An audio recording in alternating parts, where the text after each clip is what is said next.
Don't live in him. The sky is not the limit. Give me that next scripture I have up there. I think I can do that.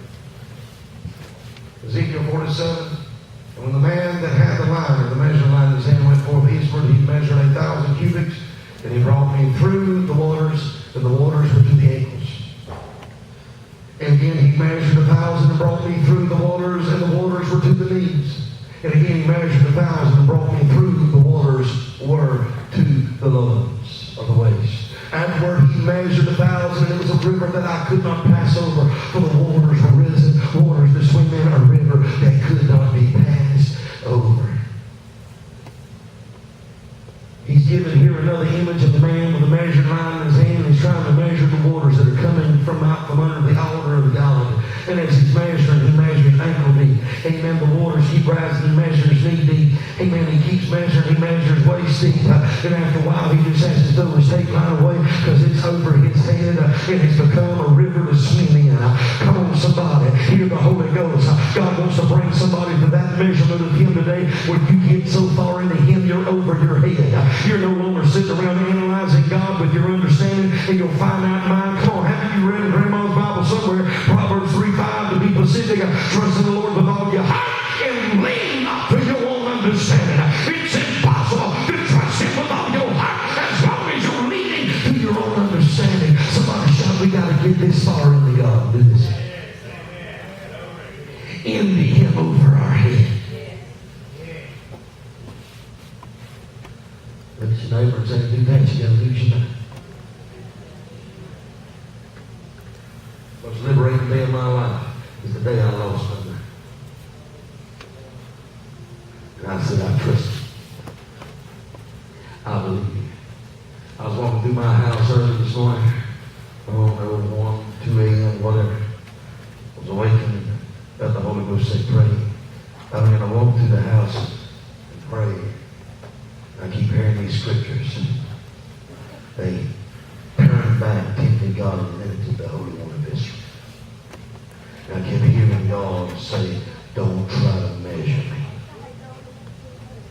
Don't limit me. Go tell my people. I didn't know I'd be telling it this morning. Matter of fact, at that moment, in the wee hours of the morning, I thought I was going to be preaching about us tonight, but that fell through. But the Holy Ghost knew what he was talking about. He wanted you to hear this. Somebody shout, not ankle deep, not knee deep, not waist deep. Somebody say, in the God over my head.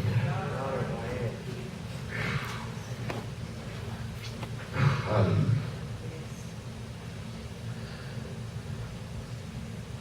Job 26:14 said, lo, these are the parts or the mere edges of his ways. That's what Scripture shows us, just a mere edge of God. The small parts of God. There's so much more. Goes on and says, but how little a portion are measured. That word portion means measure. Is heard of him, and the thunder of his power, who can understand? How little is heard of him. The Bible tells us in Ephesians 1:9 that he exceeds his greatness. Somebody say, or 1:19, Ephesians 1:19, somebody say he exceeds his greatness. That means if you've seen God do something great, God says never term great the greatest. Because when you put the word greatest on great, come on somebody, you've told God that's as far as you can work. That's all you can do in my life. Never term great the greatest, because God always exceeds his greatness. He's always exceeding. People say it like this, you can't outgive God. Try. He won't listen. He just won't listen. Amen. He exceeds it. Anything you've ever seen him do, he wants you to believe him to do the more. Ephesians 3:20, the Bible says the word of God, now unto him that is able to do exceedingly abundant above all we ask or think according to his power, which works in us. Somebody say, now unto him. Who is still able to do exceedingly and abundantly. I remember one time I was leaving a service, I said, Lord, that's the greatest move of your spirit I've ever seen with the Holy Ghost. I thought I was going to celebrate with him, but he rebuked me. He said, never call what you've seen in the past, even me, do the greatest. He said, because when you do, you have just put a wall, you have just put a ceiling on what I do. Well, y'all have to shout, because everywhere I've been preaching the last few weeks has been messages of repentance, and folks have squirmed and tried to call the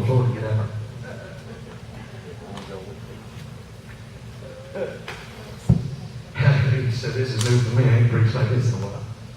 Matthew 14:21.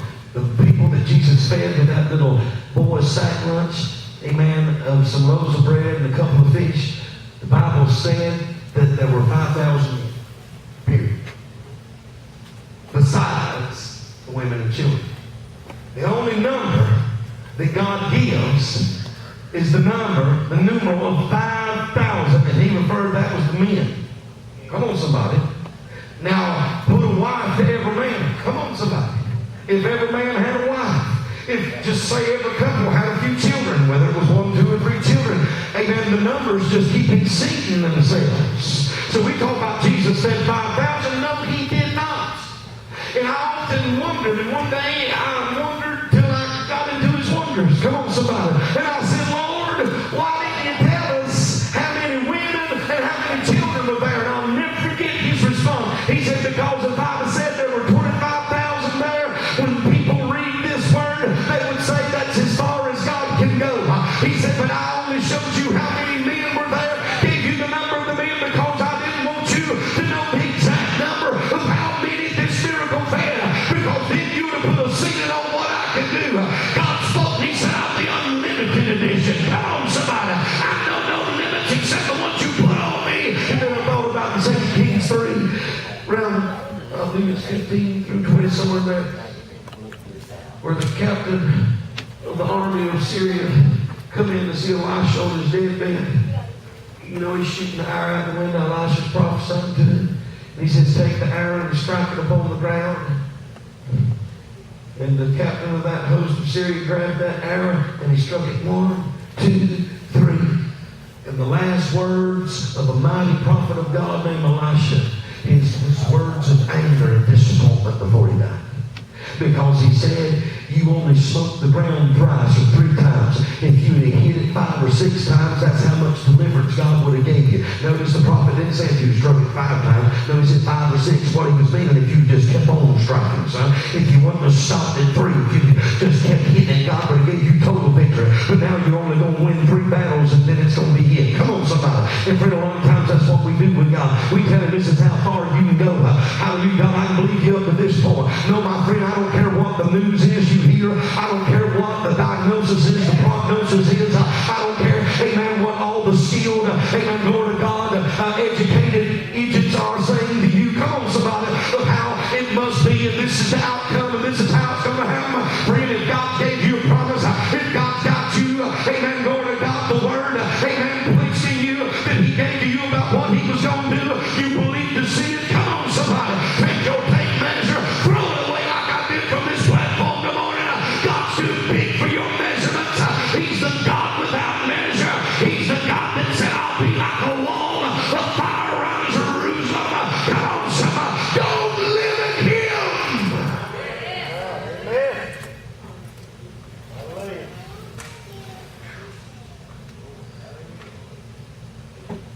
Praise the Lord. Greatly to be praised.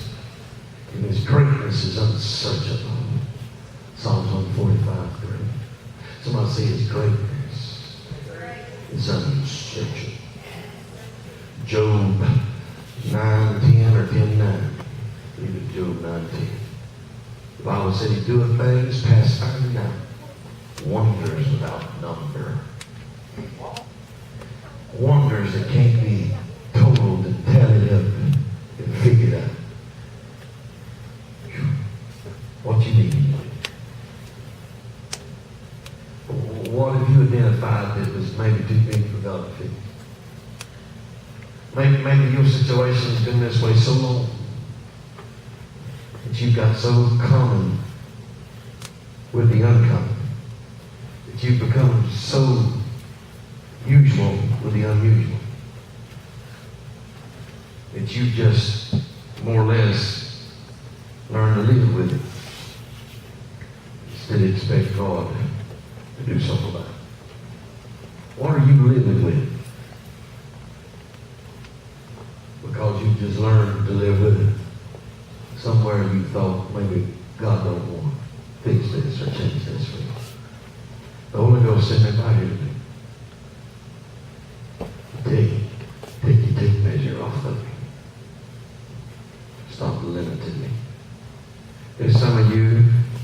gave up on seeing your kids born again. What does this heard the Lord say? Well, you still come and pray. And somewhere deep down in your heart, you gave up. You've seen them bound so long. You begin to wonder at God's wonders. You begin to question whether God's going to do it or not. Did he say he was going to save you? Did he? No? Well, let me give you another. Put your watch up. Get your time off God. Not just your tape measure, but your time measure. Some of us have placed time measurements on God. One day with God's like 1,000 years. 1,000 years like one day. His concept of time is beyond our comprehension. You know? Your life is like just a vapor to him. If you live to be 80. Hello? He's eternity. And just like when you come into a theater to watch a show that's about to be performed, the curtains are closed and it gets dark. And then all of a sudden the curtains are pulled open, the lights become bright. What those artists or whoever's on that platform have been working on for months or even years are now performing in front of you. And you see clearly. God wants somebody to understand what this priest said. God says, though it's been dark and the curtains have been closed, God said the next act of my power is about to be seen.